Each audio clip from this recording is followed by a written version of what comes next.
We're here with the new city manager, Rick Mestas. You've been here 6 months now, and you've gotten to kind of see what Raton and Trinidad have changed into since you left as a young man after graduating from high school in Trinidad. So what is it, you went into the federal system as far as employment and had several experiences there. How did those experiences set you up, and what experiences really kind of worked to make you ready for the job of Raton City Manager? Well, when I graduated high school in Trinidad in 1981, both Trinidad and Raton were kind of in their heyday. Plenty of department stores. There was lots of restaurants, lots of things to do, lots of hotels, and the economy was booming. Mines were still going, railroad was still going, so there was a very strong economic base when I left.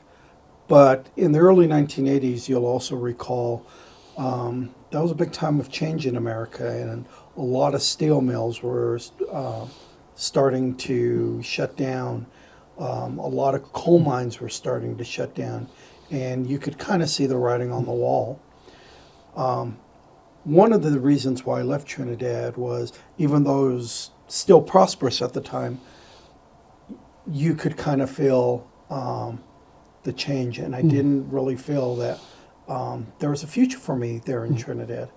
And so, like myself and hundreds of kids from Trinidad and Raton, I left and I joined the military, and I was looking for opportunities to do different things. Throughout my career, of course, I've been in the military. I worked in vocational rehabilitation.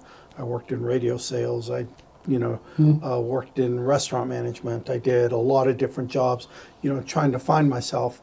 But I think what really kind of changed me is when I started working in vocational rehabilitation and human services. And that connected me to a lot of the really complex problems people have. And in looking at those problems, I later got into academia, and I went and fought in the Gulf War, and then I came back and started my career in the federal government. But that really first job in rehabilitation kind of taught me a lot about how we go about fixing things and how we go about making things right. While I was in the government, I did a lot of work in academia. I did a lot of work in recruiting, and so I kind of understand, young people and, like me, what they're trying to do for a better life. Communities are very much like people, and sometimes communities need help, just like people need help. And, that's kind of how I feel like when I came back here to Trinidad and Raton. There's so much in common with the two communities that, they kind of suffer from kind of different symptoms of the same problem. And so working in the government has given me a very good grasp on what are good ways to do things, what are the right ways to do things, how to be a responsible steward, and how to make sure that, we're transparent about things. Working in the intelligence community, we couldn't be very transparent. But because of that experience, I understand that, when you don't have that transparency, nobody trusts you. And so it's really important to have that transparency. So those are some of the things I want to bring back. And my experiences. I want to have transparency. I want to help people, and I want to fix things. It's not my intention to, go around and do this. It's, we have to find these solutions together come up with a plan and then follow through with the plan. I noticed that you've kind of brought in a little bit of younger blood into the community or into the workforce for the city, and specifically our economic development director. She's going to be probably quite beneficial from what I have heard so far, in that we've got projects in the works that are looking at coming to Raton. Well, whether it's the development director, I'm 10, 15, 20 years older than a lot of the folks here. So I kind of wanted to bring together a band of young Turks, those people Right. that are going to come in and really impact change. And I really feel that we're building a very good team. And I have a lot of high hopes and high expectations for them. Well, good. You brought up last night some of the issues that Raton is facing. We've got a large number of dilapidated, abandoned buildings, some of them in very bad situations, in bad places that are very detrimental to what people might think when they first see Raton as they come into town. I know it's difficult for city government to really be able to just go in and do something quick. It takes time, but what other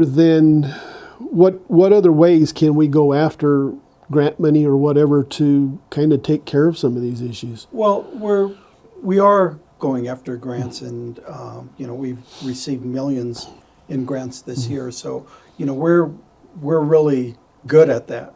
But what I do think is that the city needs a culture shift, and we need to start looking at things differently. There is a lot of Depression era thinking in all of rural America, from Appalachia to California. This was kind of passed down from the Great Depression. My mom and dad were products of the Great Depression and products of World War II. And what happens is people will get attached to things. They'll get attached to houses. They'll get attached to property. They will get attached to cars. And these become very emotional attachments. I've probably lived in 12 houses. I'm never attached to a house or a car or something Right. like that. So I'm the total opposite. But I remember my mom and dad, if you had land, you had wealth. If you had house, you had wealth. If you had cars, you had wealth. And people will hold on to those things. And that's why you see this is passed down from generation to generation to generation, that mindset that I got to hold on to this house. I got to hold on to this property. I got to hold on to this car. And so you have busted old homes, busted old cars, there's these strong emotional attachments. And we have to break that mindset that, it's not the Depression anymore. We really got to, start recycling and rebuilding. Just like people, I'm a perfect example.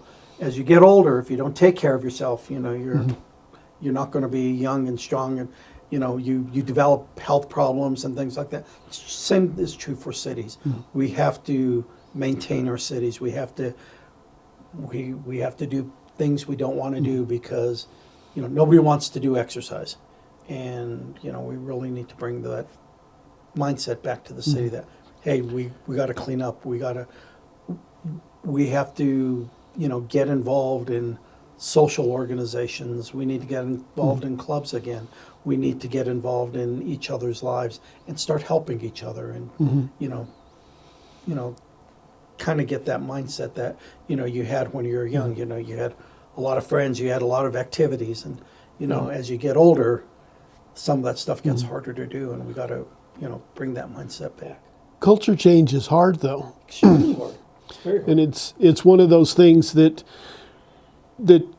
with Raton, and Raton and Trinidad both, we've got a lot of old miners that are still around in the area. They are used to doing things one way, and it's kind of hard to change them to look at something a little bit different. So can we start with the younger generation and hope that that will follow through, or do we want to start with the older generation and work our way down? There's a children's song that they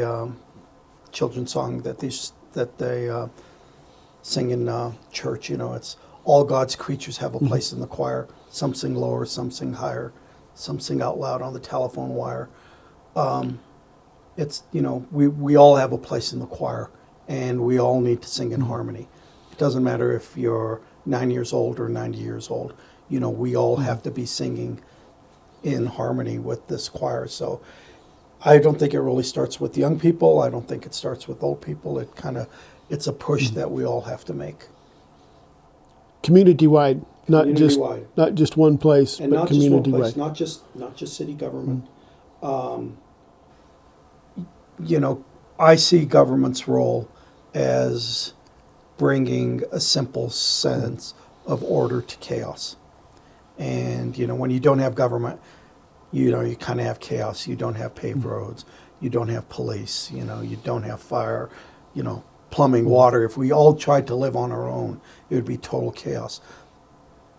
The role of government is to bring order to that chaos and, you know, to help the common good. Raton, and to some extent Trinidad as well, but Raton is unique in that we have our own power and own water departments. A lot of cities don't have that. They're both franchised as part of the municipality, and they, in part of their agreement with the city as being part of the franchise, they have money that they have collected and stockpiled. Some of that money is supposed to be turned over to the city as part of that franchise agreement. Raton Public Service has pretty much been able to keep hold of pretty much all of their money. Raton Water Department, not quite so much. They've been a little more lenient with their funding. Do you see that, and it's been referred to as their bucket of change, or you know, their money bucket. Do you see that as being a necessary thing for RPS and Raton Water? And, you know, because in the past we've had some city managers that see those funds and they say, oh, let's go get those funds and use them for city, to proper up the city coffers, because we're a little tight on money for the city because of different things. Well, one thing that I can say, you know, today, and thanks to my predecessor, Scott Berry, and especially Michael Ann Antonucci, who is our city treasurer, she has done a magnificent job of keeping us coloring within the lines. And that, you know, the city right now, we're pretty healthy. And we don't need to, you know, really try and go out and get things. I mean, we're limited on what we could do, but I don't think it's necessarily a good thing for a city to be awash in money. I would like the city to always be healthy, but I don't think it's necessary for us to go out and get additional money. I think we need to figure out how we live within our own means, and how, you know, whatever taxes are coming in, that we live within those means and we provide the best services. You know, behind me here is kind of my brain here, and this tells everything that's going on in the city. And I have to be very sensitive that, you know, everything from salaries to repairing potholes to outfitting police cars and ambulances, that we live within our means.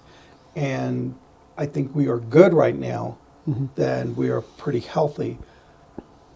I don't like the idea of raiding utilities or going after, you know, other people's money.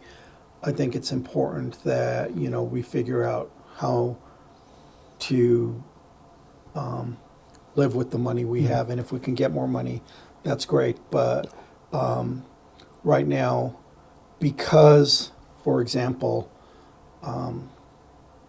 in the last century, Raton Water, they're very wise about what they did with, making sure we had abundant water. That's Right. great thinking. And Raton Power, I mean, there's a lot of different things going there. I wish we could, get more clean energy or nuclear power or something like that. But, we're just not at that stage yet. But no, I think I applaud them for, in a lot of ways, they're being good stewards, and, they're not doing anything crazy with the money or anything like that. Well, in today's climate, with the cost of power poles, I know I've been involved in a situation where 13 weeks out on power poles. Right. And, if Raton was to have an emergency, something happened to our electrical or our water systems, at least RPS and the Water Board have some money saved up that can kind of take care of that. We wouldn't have to go after grant money or loans that would end up possibly being more detrimental than. Well, anything short of a catastrophic fire or an earthquake or something like that, I think, Raton is in pretty good shape. And God forbid we have an earthquake or a wildfire or something like that. We, of course, would turn to our federal partners to help us, get through that. Much like we did with the track fire. Absolutely. Yeah. Raton is facing an issue. Michael Ann has brought it up several times in the city commission meetings where our gas tax is declining. You can find an app for most any phone that gives you gas prices on down the road. I'm sure that's probably in part some of what we're seeing, because Clayton is usually, if you're coming from Texas, Clayton is usually anywhere from 10 to 30. I've even seen it 50 cents cheaper in Clayton than it is here. They're a lot closer to refineries than we are. Yeah. And, the fuel Raton gets, it's trucked in, and, I driving up and down the interstates, you see a lot of fuel trucks going to deliver gas. So, yes, I think that we do need to address, fuel, but we actually need more gas stations. I know some people think we have enough gas stations, but we don't. And, now that Maverick is looking at coming to Raton, and hopefully we can get some other, large chains, like maybe a Love's or something like that, or, dare I say it, Buc-ee's or something, It's interesting because they're building the Buc-ee's in Amarillo now, and they just finished the one in Denver. This would be a nice halfway point between. It would be. So those are discussions we're having, but, we have to make sure that we have a plan before we approach somebody like Buc-ee's or Love's or anybody else, that, we know what's happening with the interstate. We know what's happening with, construction and things like that around here. So we're looking at that very closely. And at this point, Maverick is planning on taking the space just to the south of DOT, down here on the south end of town. Right. Which, actually, that's a good place, because even if the interstate comes north, you still have a lot of north-south traffic coming. So that's probably as good a place as any right now. Right. And the proposed site for the casino is in the south end of Raton as well. And that traffic should hopefully, even if the casino puts in their own gas station, it should still be beneficial in a lot of ways for us. And in talking with the Picaros Pueblo, we are still wide open in negotiations. Right. And we're looking at, we're both looking at how are we both going to benefit from this? Right. And how is this going to help Raton? And how is this going to help the Pueblo? So, this is the early stages, but we had to identify land first. We had to identify a location. And now this is going up through both bureaucracies on where we're going. I-27 at this point in time, it's we've got the designation of I-27. Yes. But as far as any plans, none of that has been proposed or made at this point. No, I think we're about a year out as far as when they will do the study as where along this route they're going to connect. I think, there's a lot of connections Right. that make sense, and you can argue for all of them. Everything from the Clayton Highway all the way down to 3 Mile exit down there where you go off to Taos and Cimarron. Right. As Raton, do you see Raton continuing to decline because of loss of population, kids moving out? Or do you think we can hold our own and keep a steady? Because we're in an environment where retail stores are becoming hard to keep open. Right. Because we are ordering a lot more online, and then you see governments like what they've done in California where they've raised the minimum wage to $20 an hour, and as of this week, there were a number of locations, fast food restaurants, retailers that were closing because of that. But yet, we've got to have those kind of wages in some way, some form or fashion to keep the kids around. I think one of the things that if you study history, a lot of these things are very cyclical. So, for example, retail absolutely is changing. But when you go back to, the turn of not this last century, but the previous century, everything was bought in these small general stores. And then, in the 30s, 40s, 50s, and 60s, you had this boom of catalogs. And everybody had the Montgomery Ward catalog, the Sears catalog, and all of these catalogs. And everybody was, they stopped, going to these little stores and they started shopping from catalogs. And then the catalogs opened up their big stores. They opened up the big Montgomery Wards. They opened up the big Sears. And so, in downtown Trinidad, you had a Montgomery Ward, you had a Ben Franklin, you had a Crest. Here, you had the same thing in Raton. We had a Moto Day in both towns. And then in the late 70s, early 80s, boom, everything goes out to the malls. Right. And then the downtown shutter. And so, all of these things that are cyclical. So when you see things like Amazon, Amazon, they're going to make a lot of money for 20 or 30 years, and then something's going to come around to replace Amazon. We need to take a look and see, what do we think is going to replace Amazon? What do we think is going to come in? And that's how we survive and have success. But, history and business, all these things are very cyclical. We're not living through anything new. Right. It's all happened before. Yeah, and that's the forward thinking that we really need. And I'm happy to see that that's the thought process that you've got. I know Raton and Trinidad both, and Raton to I don't know if it's a bigger degree than Trinidad has, but we've had that that union mentality, and those big businesses are gone. Right.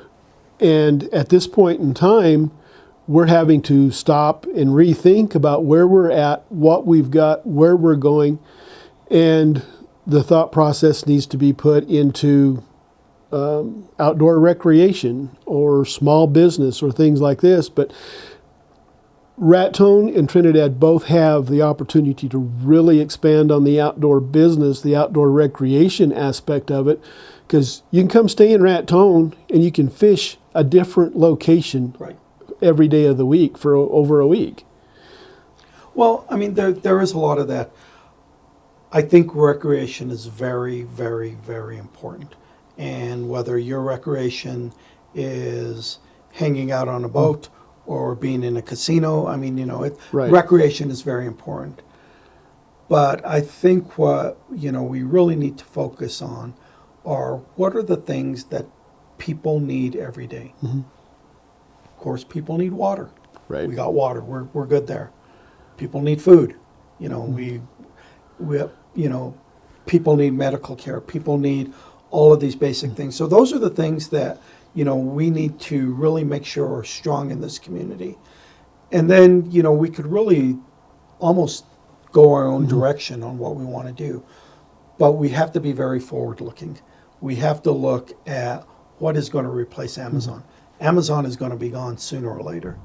And what's going to replace a lot of the things. We've been going through this high-tech renaissance probably for the last 30 or 40 years. But, again, that thing's probably going to go off and, it'll come back again. But, we have to anticipate what's going to be happening to us. And I think Raton and smaller communities are going to be better to absorb these upcoming changes than larger communities because, when, it would be easier for us to,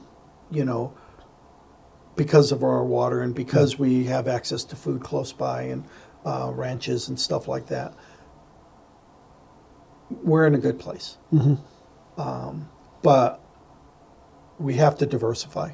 We didn't diversify with the railroads and the coal mines, and this is kind of how we ended up as we are.